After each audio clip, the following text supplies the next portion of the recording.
Hi, I'm Cassie J, LaCourse, and I'm here at Legendary Beads in Austin, Texas, and I'd like to talk to you today about making a wire wrap gemstone for a wire wrap necklace.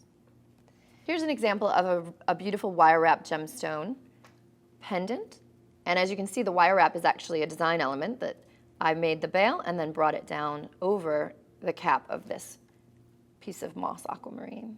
Some other applications are for this necklace here. You can see there's multiples drop down in the same fashion. These are all top drills, and I'm going to show you in a minute how to do that. So today I'm going to be taking this piece of rutilated quartz, and I'm going to make a pendant out of it.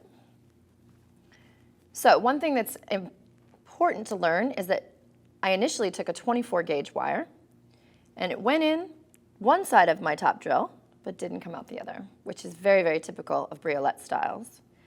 So I needed to take a 26 gauge wire, which fits nicely through. So the technique with a top drill is to put the wire through, leave one short side and one long side, and then you bring the two together above the peak of the bead, and you make an X or a cross right here. With my chain nose pliers, I'm going to grasp directly above the X, not at the wire crossing, or else you'll break the wire, but right above it. I'm going to utilize the bead, and I'm going to twist the wires together.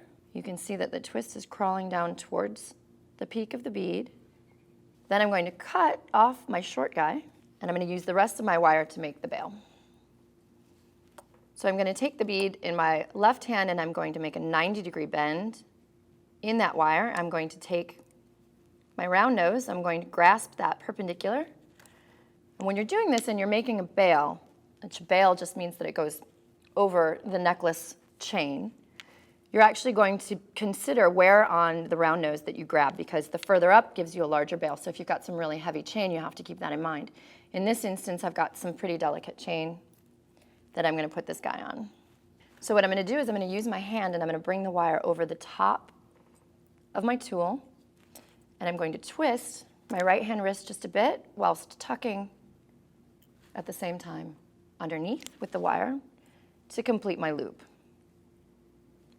I can even double check if I'd like to make sure that that loop is going to fit with my chain, and it does.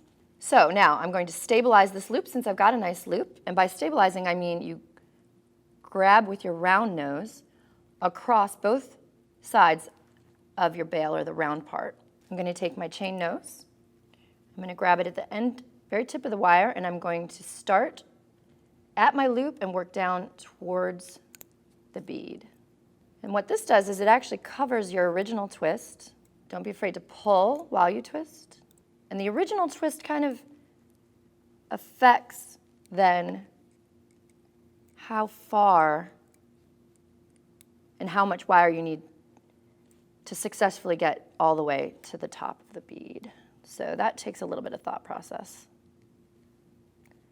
So it's a little kitty wampus, but I can straighten that out. I'm going to take my cutters, I'm going to get in there, I'm going to cut the little tail off. I'm going to take my chain nose, and I'm going to pinch the little tail in and under so that it doesn't catch on anybody's skin or clothing. And then you can see here, see how I've got a little bit of a twist in my thing? As long as I stabilize that, I can straighten it. So here you have a wire wrap gemstone. Wire wrap gemstone that you can then dangle onto a chain to become a necklace, which is what I'm going to do now.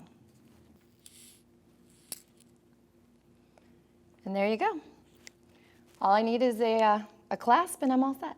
This is another technique for gemstone wire wrapping for a necklace. And as you can see, this is a classic linked chain with wire wrap sections, but what I've done is I've taken a briolette, and in this instance it's pyrite, and I've done a top drill wire wrap to dangle it from the chain at different moments and points for a really interesting look.